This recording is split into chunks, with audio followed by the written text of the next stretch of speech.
brought to you almost live from the Dude in the Basement studios.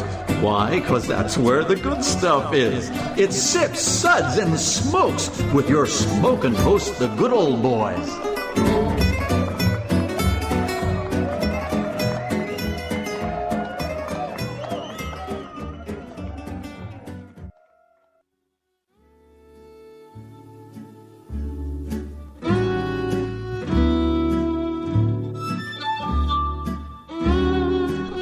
Now it's sippin' time.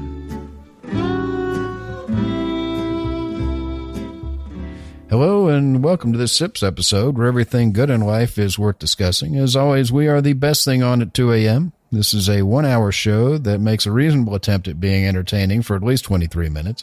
Stretching it. We are currently banned in 6 states, 3 countries, and we are still on double secret probation at Faber College. Damn you, Dean Wormer. This is Made Man Bob, and joining me today, our Made Man Brent. It's a pleasure to be here. He got it. I know. Mr. Happy on the end. I got it. Yeah, I got it. Somebody down there needed to leave the bar last night a little more early. I'm just saying. I'm not hungover. No, it's a pleasure to be here. I love the cheese and cracker plate. I don't know why we have that today, but it's great to be here. And Made Man Maury. Thank you, Bob. I'm happy to report that I have dry toast today because I brought my wellies. Dear God. It's good old boy Justin. Good morning. You did a great job decorating the basement today for the Florida show, I gotta tell you. Well, somebody's got to do it, so what can I tell you? It's clear where your allegiances lie, though, based on the colors you chose. Well, hey. There is more than one Florida school, you know. There is. I don't know anything about that. Brent, Maury, and myself are with the Bourbon Mafia. The Bourbon Mafia is a nonprofit organization composed of bourbon enthusiasts and industry professionals with representation in 8 states. Our members combine a love of bourbon with a passion for charitable work. The group uses their love of our native spirit to raise money for local and national charities through rare bottle auctions and other themed events. Check us out on Facebook at the Bourbon Mafia. Our show is also sponsored in part by Fine Spirits in Cooper City, Florida, home of the Enigmatic Machine, serving great wines, whiskeys, and other spirits by the glass. Enema machines? What's an enema machine? That's what he has. Yeah. It's my understanding is they're still out of order. Well, I'm sure they're out of order because it's an enema machine. You're all out of order. This whole court is out of order. So yes, counselor.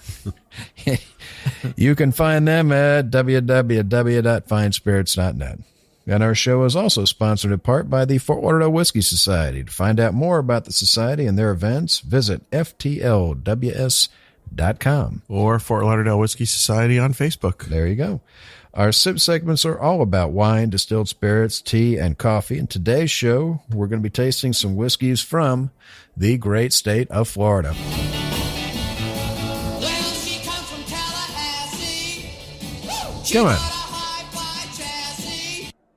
The guys at Florida State play that dang thing all the time. I never heard that song, but I like it. You think it's the only song they've ever played? You see, I grew up in the place that has we have a bucket full of championship rings down here in the south part of the state. So I don't know what to tell you.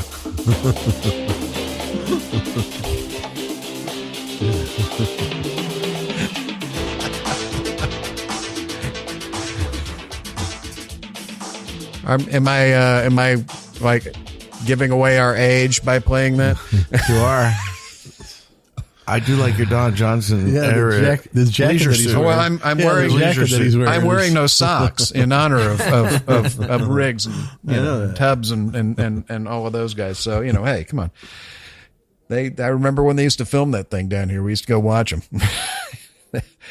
Yes, here in Florida, they do have whiskey down here. It's not just all theme parks and tourists. But it's still mostly theme parks. Yeah, it depends. Mostly tourists. You can always tell the season by the changing of the colors of the shirts the tourists are wearing.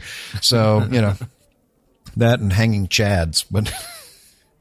But here's a list of the whiskeys we're going to be tasting today. We're going to be trying out Timber Creek Distillery's Florida Bourbon, Timber Creek Distillery's Reserve Florida Bourbon, Timber Creek Distillery's Florida Black Rye, Kozuba and Sons Mr. Rye. Thank you. Wild Buck Whiskey. Rye whiskey. Rye whiskey.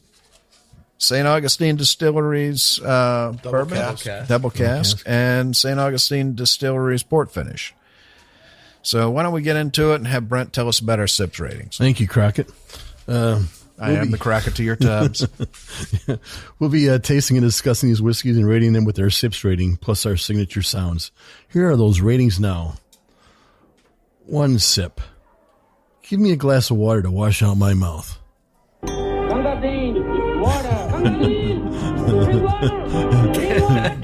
Justin, put that bottle down. 2 sips. Nice. Well, what else do you have? Well, isn't that nice? 3 sips.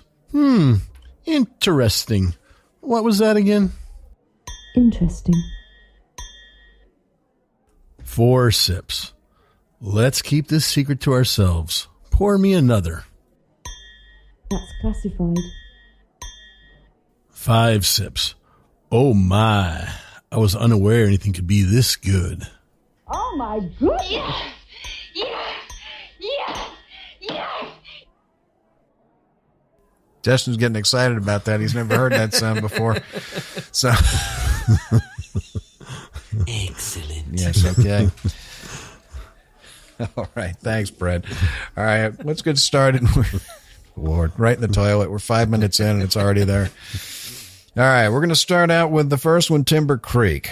Timber Creek Distillery is located on a family farm just north of Destin, Florida, where they make each bottle and each batch by hand. And they're really working hard to try to develop Florida whiskey as a category unto itself by using as many local ingredients as possible. They use Florida limestone water, local North Florida corn, wheat, and oats. The oat whiskey apparently isn't ready yet. And Central Florida brack. Pour yourself another, Bob. I had Chinese food today, brack rye. Currently, the only thing that they bring in from out of state is the barley, is they just don't grow barley here in Florida. But they're using very little barley. The whiskey is also aged in the heat and humidity of Florida, where the summers are hotter than Kentucky, but in North Florida, at least, the theory is that you get some cool months. So I don't think they get enough cold there. I don't know. I've spent a summer in Tallahassee, and yeah, trust me, they scream in December when it gets down to about 40 for 15 minutes. You'd think that they're living in Alaska.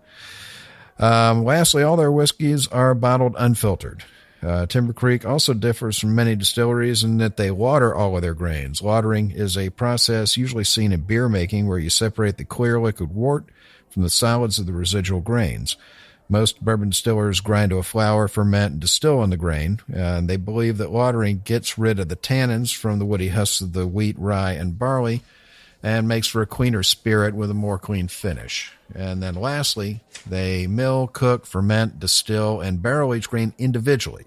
So they make a corn whiskey, they make a wheat whiskey, they make a rye whiskey, and then they blend each of the final whiskeys in to make each of the expressions. That's what I was saying earlier when we were chatting and tasting, and that's very unique. You'll see that in wines, and they'll often ferment each grape separately, or each lot, and sometimes each row of the vineyard separately, and then blend to a final flavor profile. I believe this is the first time I've ever seen where they're doing that with whiskey. Rather than having a mash bill that contains varying percentages of different grains, these guys are making whiskey out of 100% of each grain, and then doing a final blend to achieve what they're doing. And I think it's really interesting. Yeah, it's a very interesting process. Well, they were nice enough to send us, they do a whiskey blending kit that you can buy that has a bottle of the malt whiskey, the wheat rye, whiskey, the wheat, the corn. It has all of them there in a little beaker and a glass stirring rod and everything. So you can physically take however much of each one and blend them together and to get the flavor profile you're looking for, which I also thought was it's very unique. It's a very Brent has a graduated cylinder that would help with that. Yes, I do. Yeah, but he uses it for other things, and you really don't want anything you're drinking in your mouth going into that graduated cylinder. I'm just saying. Yeah, that box, the blending box, is a very unique idea. It's beautiful. It's surprise. It kind of reminds me of the Angel's Envy program where they take the 3 different blends and you blend them together to create your own recipe. Yeah, it's going to have to Angel's remind Envy you because does you're not seeing that one again. Not for a couple of years at least. So, Yeah, but unfortunately. yeah, but this one here, I think we figured it out. You can have like 180,000 different combinations if you just use 5% on each one. So it's unique. Well, let's get to the first one. All right. The Timber Creek, Florida bourbon is at 46.5% ABV. This is a bourbon made of a blend of corn and wheat whiskeys. So again, with this whiskey, I want to underscore that you can't talk about a mash bill. The mash bill is 100% corn or 100% wheat, and then these two are blended to form this Florida Creek bourbon, which is interesting. Yeah, it's a very well. Again, they water the mash. I mean, I don't know anybody that does that. So I mean, they're taking a different approach on it. We'll see if it works out in the future for them. Hopefully, it does. I wonder whether it will meet the definition of the regs, because the regs say that in order to call it bourbon, it's got to be a mash of at least 51% corn, and you're really not allowed to add anything to it. Technically, they're taking 100% corn whiskey and they're adding a wheat whiskey to it. I couldn't tell you. I don't know if that fits the legal definition. I leave that to the bureaucrats. Yeah. TTB hasn't figured it out yet. They may never figure it out. Let's ask one of the lawyers at the table. What do you think, Justin? I think it doesn't meet the legal definition of a bourbon. Thank you. Ooh, that's Thank you for the support. it's got 51% corn. It doesn't say how that corn has to go in there. There's nothing that says, it doesn't say how it has to go in. It just has to say that it's 51% corn. And the mash. Doesn't, The mash has to be 51% corn. I don't think it says mash. Here's the thing. I don't think they've taken into account this type of a process. So No. I don't think the regs really speak to it. So I think the current, by definition of the current regs, it doesn't meet. It may meet the spirit of the regs. Well, if you apply the rule of lenity, then if it doesn't specifically exclude it, then you let it in. there you go. But that's Thank you, that's Mr. criminal Lenity. law. So I'm going to say that it. Gee, a that it lawyer meets who it. knows about criminal law. Isn't that redundant? I'm going to say if you add 51% corn, I don't think it matters how you add it. Yeah. No, I but think you it can't still add anything to qualifies. bourbon. Criminal lawyer is redundant. Yeah. We'll be back.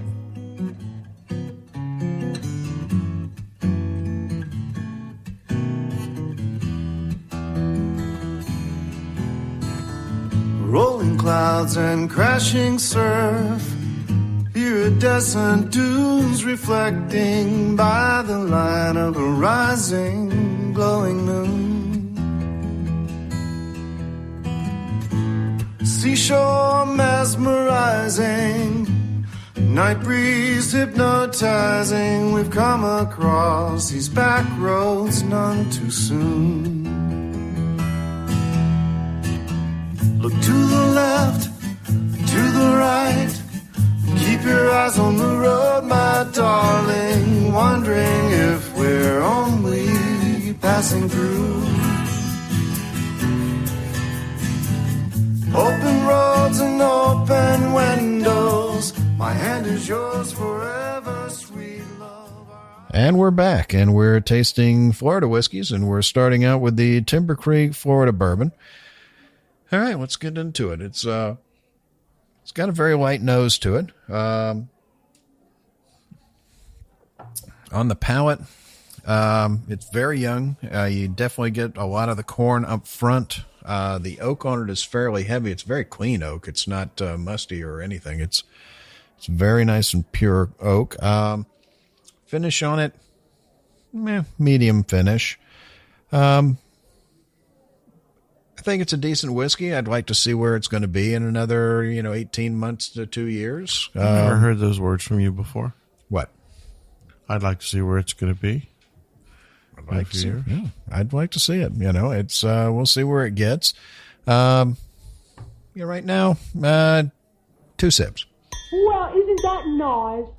What do you think, Brent? Well, I have to agree pretty much on all this. The corn is the predominant. On your nose, it's mostly corn. It's almost all you get. And on the palate, you're right, heavy corn and heavy oak. And I don't know if, maybe if this was aged, if it was, created down here in Florida and then aged up north where you get those cooler temperatures, or something would take away some of the, mellow out that flavor a little bit. But yeah, it's just 2 sips. Well, I don't Well, isn't that nice? I don't know if specifically it's the temperature as Yeah, much as or the time. or the rye and the time. Yeah, I think it's the time. black rye. That Yeah. black rye might have that effect. I think too. the time really is the thing that it needs, but it seems like it's going in the right direction. So, what do you think, Maury? Well, I have to concur with the two of you. I think it's nicely made. I think it's well done. It's going the right direction. It needs definitely time. For my palate, it's just much too young. I'm getting really corn on the nose, corn on the palate, corn on the finish, and it's a nice corn whiskey. There are other corn whiskeys that are as good or better. I love the fact that we're making whiskey in the state of Florida. I think everybody should go out and buy a bottle of Timber Creek and have it in their collection if you live in Florida or elsewhere, because these little micro distilleries popping up need love and support and nurturing while they're growing and maturing their whiskey. I'm hoping they held back enough stuff that we'll see a 2 and 3 and 4 year release. All their bottles say that they're aged no less than 9 months. We don't specifically know the barrel size. But I think they all need a little bit more time. And for now, we just got to bear with it and nurture them along. I give this particular whiskey 2 sips. Well, isn't that nice? So I think that it's very important that we nurture, especially as Floridians, the new whiskey industry. And I think it'd be interesting to have it as part of a age vertical where you have the newer stuff that's like 16 months, like this expression. And I want to see it in about 3 years. And I think 3 years in North Florida is going to age like 12 years in Kentucky, because you've got these hot summers pushing the whiskey right into the wood. It's not pulling it out much. So I think it's going to age fast. And I think if they do the blend right, if they achieve balance, it's going to be exceptional. I give it 2 sips today, though. Well, isn't that nice? All right. Well, we're going to move on to the next one, and we're going to have Justin tell us about that one. So now we're reviewing the Timber Creek Reserve Florida Bourbon. It's 50% alcohol by volume, and this whiskey uses a blend of corn, wheat, and rye. The bourbon is definitely dark in color. The nose that I got was a lighter nose than the regular bourbon, and it kind of smelled like a cask finished product, even though it's not advertised like that. And I got a lot of licorice flavor on it, and I would give it 2 sips. Well, isn't that nice? All right. Brent, what'd you think? Okay, this one here, with the color on all of these is really dark. That's the one thing that's Surprisingly dark. Yeah, surprisingly dark. And so I think that gets a little deceptive, because when we're used to seeing dark bourbons, and we're used to this bold flavor of vanilla and caramels and stuff like that. This one has the corn, and it just the small notes of bourbon with the caramel and the vanilla into it. And the bourbon notes are missing, though. When you taste it, you get that spice note and you get the oak. So you're missing that vanilla and flavor that you get with bourbon. Yeah, you get the grassiness that tells you it's not quite, it needs the age. Right. But what the deceptive part is the darkness of it, because you're looking at that. If you were to look at that on a shelf, you'd be like, hey, that's the one I need to get, because if a lot of dark bourbons are very nice. So it's all about color with you, isn't it? It's all about color, but this get a lingering finish of pepper and a bit of a bitterness, but I believe this will smooth out over time. But give it a 2 sips rating. Well, isn't that nice? Well, my favorite part about this was the color. I described it as mahogany. It's just a beautiful color with a lot of deep, rich reds, and I agree. I was wooed and wowed by the color, and then I did think the nose was more complex than the entry level Timber Creek bourbon. But I agree, Brent. It's missing a lot of the traditional bourbon notes that you would expect, both on the nose and the palate.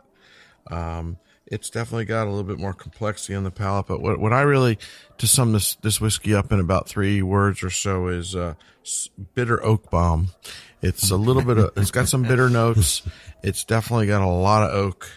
I almost wonder whether it's been over oaked. I mean, it's hard to say when a whiskey's been aged for 9 months that it's over oaked, but I think Justin hit the nail on the head that in the Florida climate with super hot temperatures and not a lot of remitting, coolness, I wonder whether the whiskey's just getting over oaked, too quickly. And we all know that it's not just about oak and the small barrel and the time, but it's just about giving the whiskey time to mellow out and mature. Well, if you're using small barrels, it doesn't take much to draw out too much of the tannin. Correct. I mean, it's volume versus surface area, and that's a very, very delicate balance. Correct. There are a number of people that believe you can age whiskey faster in a smaller barrel. And so a lot of these new producers, being that they're not able to produce enough and being that they're trying to age it quicker, are producing and using small 10, 15, 20, 30 gallon barrels instead of 52s. And they are aging and trying to portray or create a whiskey that's 5 years old in 8, 9, 10 months. And you're exactly right. There's no substitute for time. You can get away with some of that, but if you're not careful, you're going to get over oaked. I mean, exactly. You can push it up to that line and try to get as much as you can out of the small barrel to give you that edge. But if you cross that line, it's a pretty swift drop. So it's dangerous. Right. So for me, this whiskey is more interesting than the first one. But like I said, I think this particular bottle and or barrel got a little bit over oaked, and that over oaked lended some bitterness. So again, I'd love to see this whiskey, this blend of whiskeys. It's really what it is, rather than a one mash bill. More time, bigger barrel, but allow it to just kind of settle and marry and balance itself out. I think it's going to be a wonderful whiskey as it gains years and maturity. But for today, it's a 2-sipper. Well, isn't that nice? Well, I'm going to echo this. I can't really add much to what you guys have already said. The one thing that I pick up on this with the rye in it is I pick up the rye notes, but it's not what you would expect when you've got a high rye whiskey where the rye is part of one mash bill and you make one whiskey out of it. You get a certain rye character that way. The rye character I get out of this is more of the character if you've ever had 100% rye whiskey. 100% rye whiskey has a very different flavor to it. It has a very different nose, almost this putty nose to it. And I get that flavor in this whiskey as opposed to, say, a high rye bourbon whiskey where you're making it and using rye as a flavoring grain in the mash. You're getting a different rye character to it. Not to say that that's bad or wrong. It's just, it's different. It definitely needs some time. I definitely got a little bit of the tannin out of the wood more than I did on the first one, but I also got a good bit more of the flavor out of it. Again, I think they're on the right track. I think they're moving forward, and I think they're doing the right thing. And I applaud their efforts. They're doing table to glass with all of their stuff. It's all Florida grown, farm to glass. I think you meant. Yeah, farm to glass. So it's they're doing the right thing. Good for them, and I give it a solid 2. Well, isn't that nice? It's a good thing you didn't have much to add to that. Yeah. Well. All right, we're going to move on to the last one from Timber Creek. We're going to have Maury do that one. Thank you, Bob. So this is the Timber Creek Reserve Florida. This is the Timber Creek Florida Black Rye Whiskey.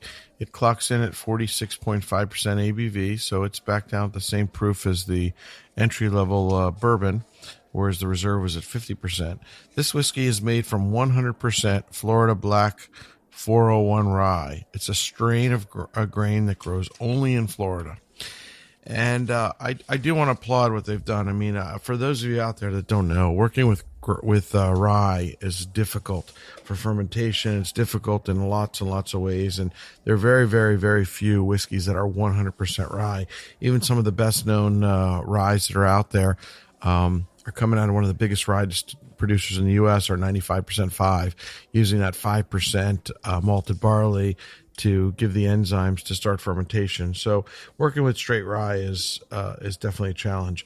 This whiskey's got a same beautiful golden bordering on mahogany color. It's got an interesting nose. If I didn't know better, I'd think it had some corn. I really get some corn notes on the nose. It's definitely young grain notes that I'm getting on the nose. On the palate, it's interesting. I think we discussed it earlier, and I think it's got some Middle Eastern spice to it, perhaps even a hint of cardamom. Yeah. It's a very unusual taste. It's definitely different than almost anything I've ever had before, and I really like it. I like where it's going, and I think I'd love to see this, if it doesn't get over oaked, another 1, 2, 3, 4 years in the barrel. I think to let it rest, settle out, balance out, even out.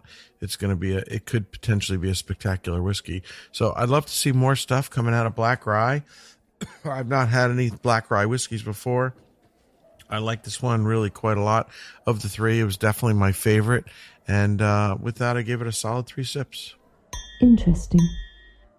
All right. Justin, what'd you think? So I never had a nose on a rye like this before. I definitely detected curry, and I was speaking with Brent. He detected some clove on it, and then I immediately got that note also. It was pretty subtle on the front end, but the rye flavor really populates the back end. I'd love to see them put this in a freezer, like a commercial freezer, for a couple of days, 2 or 3 times a year, to pull the whiskey back out of the wood, and I think that would give it some perfect balance. But it's a very interesting and good rye as it is. I give it 3 sips. Interesting. All right. What'd you think, Brent? The word interesting is just exactly it. Interesting. Very interesting. Very interesting, and that's why the 3 sips really kind of fits this, because you do get those, the rye notes, a little bit of hints of vanilla in this on the nose and stuff, but you get the clove and, like you said, the curry. And so that's really the finish on it. It mellows out a little bit, but it needs a little bit more time. And interesting is really the word of this. It's a different rye than anybody's used before, and so that's why I guess we're intrigued by where this can go and what's going to happen with it, and who else is going to use it. I know a couple other distilleries are looking at using Florida black rye. So I'm going to go 3 sips. Hold on. I was sleeping. Interesting. Yeah, well, that's just like your opinion, man. Thank you, dude. The dude abides. That rug really tied the room together, did it not? Yeah, it did. It did. I've got Maury and I, as we were tasting, we're just staring at each other, trying to figure out that spice that we were getting out of it. And that's when I got up and started going through the spice cabinet in the kitchen. There's definitely cardamom in there. There's definitely a curry spice. It's, it's like they always say, there's a difference between heat and spice. This is spice. This is not heat. There's a difference between pepper spice in a rye and this kind of spice. This is more an herbaceous, more an herbal spice. It's very interesting. And I'm kind of excited to see where they're going with this black rye.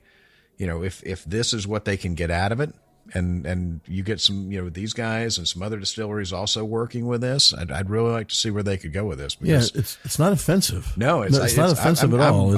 I'm really digging the flavor profile on this, and I'm really curious to see where this will go with time. Which direction it's going to go. But you can only pray they've held some back, and not commercialized and sold all of it, because, like I said, I agree. I think another year or two in the oak will do it wonders. All right. Well, our next whiskey up, we're going to have Brent talk about. So take it away. This one is Kozuba and Sons. Bless you. Bless you. It's 45%. Hang on. Let me tell you a little bit about the distillery before you move on. The next whiskey is made by Kozuba and Sons. They're a distillery originally founded in 2005 by Papa Kozuba, a retired biochemist, and he operated for several years in Poland. And then the family decided to emigrate to the United States, and they've moved their operation to St. Petersburg, Florida, in their warehouse arts district. And my understanding is some of their initial releases were actually distilled in Poland and shipped over here, already partially matured, and then finished off here and bottled. And now their new make spirit is being distilled here in St. Petersburg, Florida. Well, this one's made here because it says product of St. Petersburg. Yeah, on it. product of St. Petersburg. And that's one of the other things is that when you get the bottle, it's like a vodka bottle like you were talking about. And on the back labels, they've got images that you kind of see in some of these bottles. This They got pictures on the back side of the labels. So, pictures on the back side of the labels of cute stuff of a breasted woman and a guy, so nice. Okay, I'll stop looking at the bottle. Interesting what he looked at first. Yeah, right, exactly. They're pitching this to you. Exactly, maybe when maybe she goes down a size or two when the bottle's empty. I don't know. Well, you sure don't. So, this is a light bronze color. On the nose, I got a very light spice notes. It's not very strong at all. It's a very light nose. And on the palate, I got some pepper, cloves, a little bit of vanilla. Got some black cherries in there too, and things. But the best part about this bottle, besides the label on the back there, is the finish. The finish, it has a pepper and a clove finish that just lingers and lingers. It just sticks around for a long time, and it's not an offensive bourbon at all. It's very enjoyable, and I love the finish. That's this one's very light compared to all the other ones that we have here from Florida are much darker, so it's deceptive in a way. But this one here, the bottle, the label, the finish, everything, I'm going to give it 3 sips. Interesting. Yes, it is very interesting. It is very interesting. He's quite enamored with that label. Oh, I am extremely enamored with it. And actually, we tried they sent us a bottle of their White Dog, and their White Dog is actually very nice. Yeah. Very smooth and refined for a white dog. Not just We'll be back. Destination, but baby, the whole elation of riding down this lover's avenue. As slow as a willow blows, or as fast as the whirlwind grows, we glide beneath the stars in cobalt blue. Look to the left, to the right, keep your eyes on the road, my darling, wondering if we're only passing through. Open roads and open windows, my hand is yours forever, sweet love. Our eyes ahead on these back roads with a view.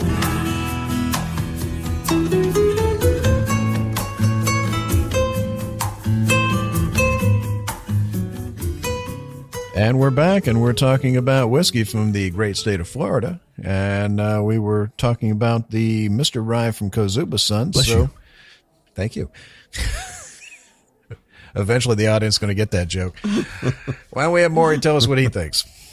Thank you, Bob. I'm going to concur with a lot of what Brent said. Okay, then moving on. It's an interesting whiskey. I love the fact that it's made from a rye malt and caramelized rye malt. So it's interesting in that it's virtually 100% rye. There's no other grains in there.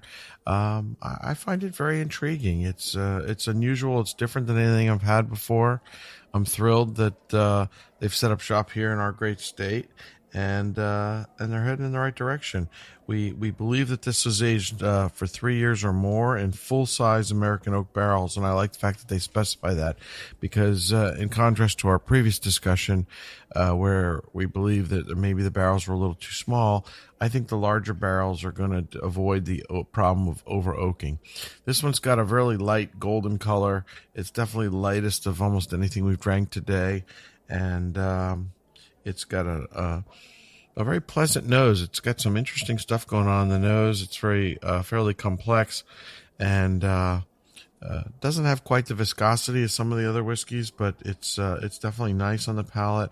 It's got a medium finish. I find it really interesting, and with that, I give it 3 sips. Interesting. Well, Justin, what do you think? I think it's sweet and light. I'd love to try it in Manhattan with dry vermouth, because I don't think you'd even need the sweet vermouth with this rye. And I'd love to see what else they come out with. I gave it 2 sips. Well, isn't that nice? All right. Yeah, I found this very interesting. I picked up on the nose. I picked up some anise on the nose. I got some of the rye spice on the back palate. I don't know about the viscosity per se. It's a little thin. Yeah, but at the same token, I mean, on the glass, the legs are just huge on this. So it's a light feeling palate, but there's definitely some oil to this thing, because I mean, it definitely coats the glass. Confusing. It's confusing. I've spent most of my life confused. I agree with Brent on the finish. It's got a pretty decent finish on it, and a medium finish, and it seems to go on for a good bit of time. Give it a solid 3. Interesting. Thank you, sir. May I have another? There you go. All right. Well, we're going to have Maury talk about our next whiskey, so take it away. Thank you, Bob. Next will be the Wild Buck Rye Whiskey at 50% ABV. Wild Buck whiskey is a 100% rye whiskey made on an 80-acre farm in Weeki Wachee, Florida. Yes, that's Weeki Wachee, where they still do mermaid shows. Some of the rye is grown on the farm, and the rest is grown down the road in Brooksville, Florida. Each batch is made with this local rye, Florida rye, and with ultraviolet purified rainwater. Each batch is handmade, hand-bottled, and hand-labeled. So these guys don't have a great water source. We did meet and speak with them at a recent... If you've ever been to that part of the state of Florida, I met this gentleman, and I met the two of them that run this place. And when they told me where they were, I just stared at them. I said, "How is it you make whiskey there? Because the water almost comes out in chunks in the faucet in this place." And that's when he told me, he said rainwater. And immediately I thought, that's brilliant, but it's also very limiting. But they seem to be doing well with it. Yeah, so. we did. We both had the opportunity to meet them at a recent Florida whiskey show. They're really super nice people. Yeah. You're not getting more hands-on. I mean, it's the two people that are making your whiskey or the two people that are bottling it, putting the labels on it, packing the boxes, and shipping it out. Yeah, you've got Natalie and Kevin, and they're really a wonderful, wonderful group. They're very passionate about what they do, and they're in a remote part of the state, but there's definitely some interesting stuff going on there, especially if you like mermaids. Oh yeah. I've been to the mermaid show. It's awesome. I was just there last month. Yeah, exactly. It's very cool. Yeah. Elvis was there. There's a picture of him on the wall there. I just can't imagine, like in the 50s, how, I mean, it's kind of remote now. I can't imagine back that far. Holy cow. That's the edge of the universe. Yeah. I wonder if they've ever tried using the spring water from up there instead of the rainwater. I mean, they're right there next to the spring. They'd be limited by rain, but they apparently get enough. I don't think they're close enough to that spring water, so. And you got to wonder whether the rainwater, obviously is not the water we're used to, limestone, purified water, low in iron, et cetera, et cetera. I'm not sure what that influence has on this whiskey. Well, it's going to be low in iron if it's rainwater for sure. Yeah. So that's the key. But no limestone. Because here's the thing: you can't make whiskey with water without a higher iron content, because it makes the whiskey it taste horrible, and it makes it black. So, if you've got a high iron content in your water, you've either got to filter the living heck out of it, or you've got to find a new water source. So, well, this particular whiskey is interesting. It's got a youthful nose, a lot of grain on the nose. If I didn't know better, I think there was some corn in here. It's definitely got young grain spirit on the nose. It's got a very nice color. It's golden with a little hint of copper. It's feels nice on the palate. It's an interesting whiskey that's got layers, but in my view, it's just a little bit young. I think it's well made. I'd like to see where it's going. I'd love to see this whiskey aged another year or 2 or 3 in oak. I think they're making the right decision to using full-size barrels. But I think it's young for my palate. It needs a little bit more time. It's got plenty of proof on it. I'm glad that they didn't proof it down any further. Hopefully they'll come out with a bonded version, which will kind of benchmark it for being both quality and proof, etc. I love that they're making it in Florida, and I love that they're making it near the mermaids. So we all ought to make a field trip, see the mermaids and the whiskey. Well, I tried to see the whiskey there, but they were closed for the summer. Yeah. So with that, I give it 3 sips. Interesting. Maybe they were just put out by the creepy guys standing at their fence post going, let me in. I smell liquor. Yeah. All right, Justin, what'd you think? So I got a lot of spice on the nose, and I got the front end when I tasted it of black pepper, and then I got anise on the back end. It had a pretty long finish for a young rye, and I'm really proud of the product that these people put out. I gave it 3 sips. Interesting. All right, well, when the first time I tried this, it reminded me of Millstone Rye out of Holland. I mean, it's very reminiscent. It's got that, you can tell it's 100% rye from that nose. I mean, it's got that very distinct rye nose. You know, really well made. Like you said, they're doing the right thing, and every year that this gets older, I think it's just going to get better. I think they're doing a great job with it. I mean, they're super nice people, and you can just, when you talk to them, you can just see they're not doing this because it's a job. They're doing it because they love it, you know? So more power to them. They're making a good solid whiskey. I give it 3 sips. Interesting. I mean, I think if you live in Florida, you got to support these distilleries. Even if you don't, you should support these distilleries. They're all moving in the right direction. I think you live here, you got to have a Florida whiskey in your collection, and pour it for your guests when they come visit from out of town, and show them we're not just about sunshine and suntan, but we got some great new stuff coming out. Come on. What'd you think, Brent? Okay. And I enjoyed it, but I'm not as high on this as you guys are. I got a little bit of bitterness in the black pepper, and I almost got like a graininess on the tongue and stuff. But this is not my favorite one of the Florida whiskeys here, the Florida bourbons. But I'm just going to give this a 2 sips. Well, isn't that nice? All right, for our last Florida distillery, we're going to have Justin tell us about our next whiskey. So the next whiskey we're going over is the St. Augustine Double Cask, and it's 46.9% alcohol by volume, founded in the oldest continuously occupied city in North America. One of my favorite towns. It's a great little town. It is. The St. Augustine Distillery was established in a historic building originally built in 1907, 110 years ago. That once housed St. Augustine's first power and ice plant. The bourbon is made from a mash bill of 60% regional corn, 22% malted barley, and 18% regional wheat. Originally barreled at 125 proof and 25 gallon, new oak barrels using several different char profiles. A portion of the spirit was then moved into 53-gallon barrels to continue aging while preventing over-extraction. This first release is a combination of barrels ranging from 16 to 28 months of age. It is very dark in color. The nose is very powerful.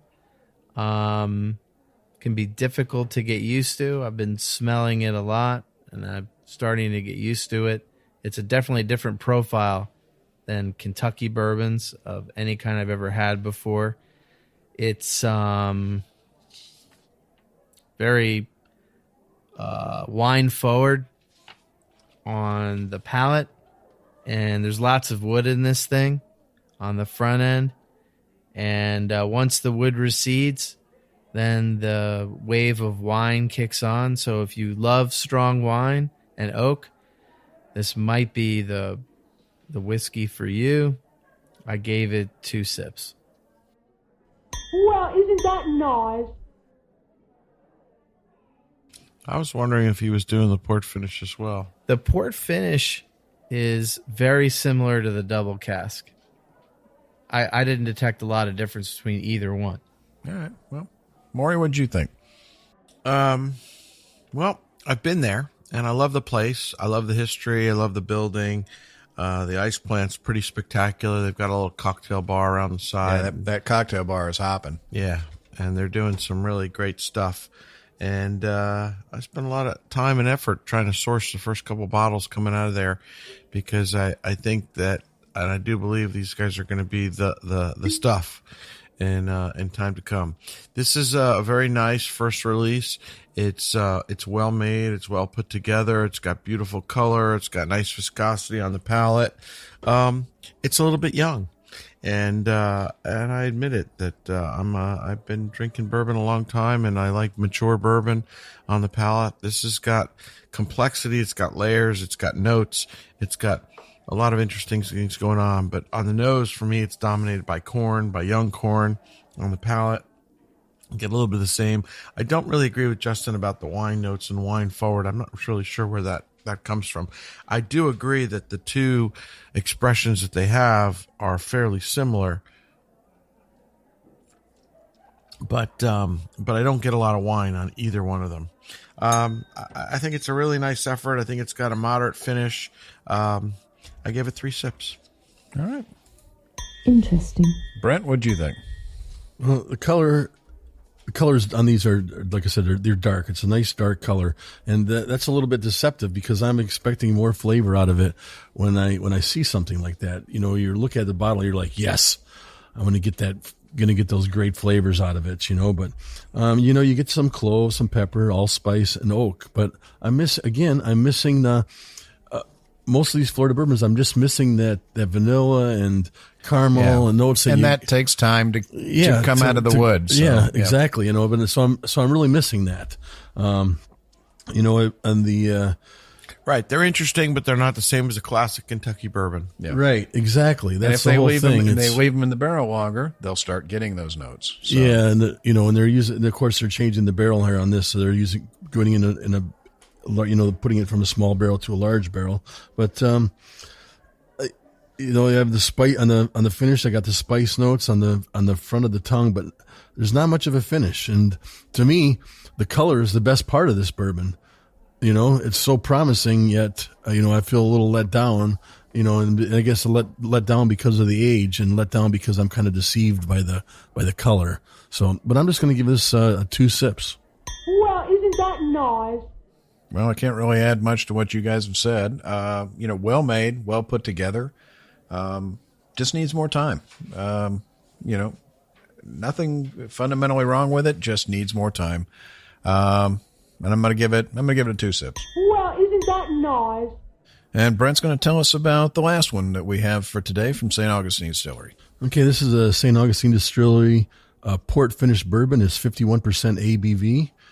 This release was made by taking their double cask bourbon and then finishing in port wine barrels from the San Sebastian Winery.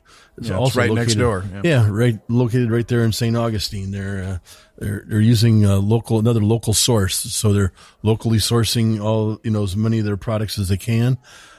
They're also locally sourcing their wine barrels. So the one thing about this is it's used in a port wine barrel, but almost nothing different in the flavor to it. From the port finish doesn't give enough of an effect to it for me. So I'm just gonna give this a 2 sips. Well, isn't that nice? Maury, what'd you think? I agree with Brent. It doesn't really distinguish itself very much from the first bourbon. I think they increased the price. They really jacked the packaging up a little bit. The small bottles are similar to the old, but it really doesn't do much for it. To me, I gave it 2 sips. I think it's a nice whiskey, well, isn't that nice? But it's not quite there yet. All right, Justin?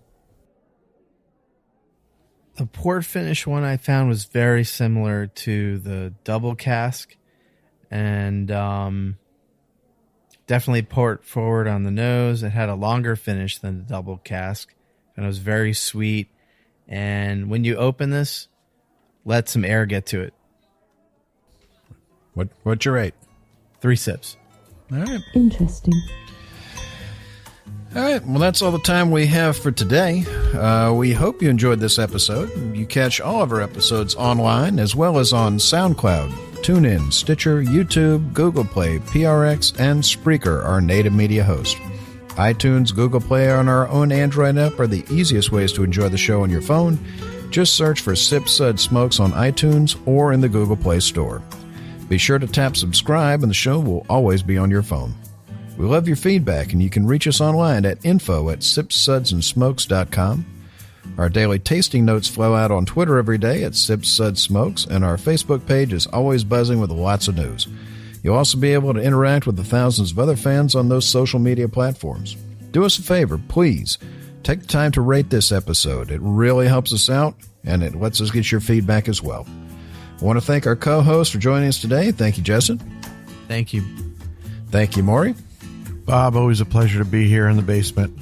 It's a nice basement here in Florida. It really is. And thank you, Brent. Oh, it's a pleasure to be here. I finally get the correlation between all the crackers you got out in Florida. I understand that now. Listen, New York boy, you're lucky we let you live here. Ay. All right, for Sip Suds and Smokes, this is Made Man Bob, and we thank you for joining us. And remember, life is too short to drink bad whiskey. Or cheap whiskey, even. Or both. Or both. I don't mind if it's cheap as long as it's good. Yeah. Well, hopefully these Florida about bourbons will price. grow Yeah, here. they're all And growing. in years, they'll, they can only get older. That's their good sign. Yeah.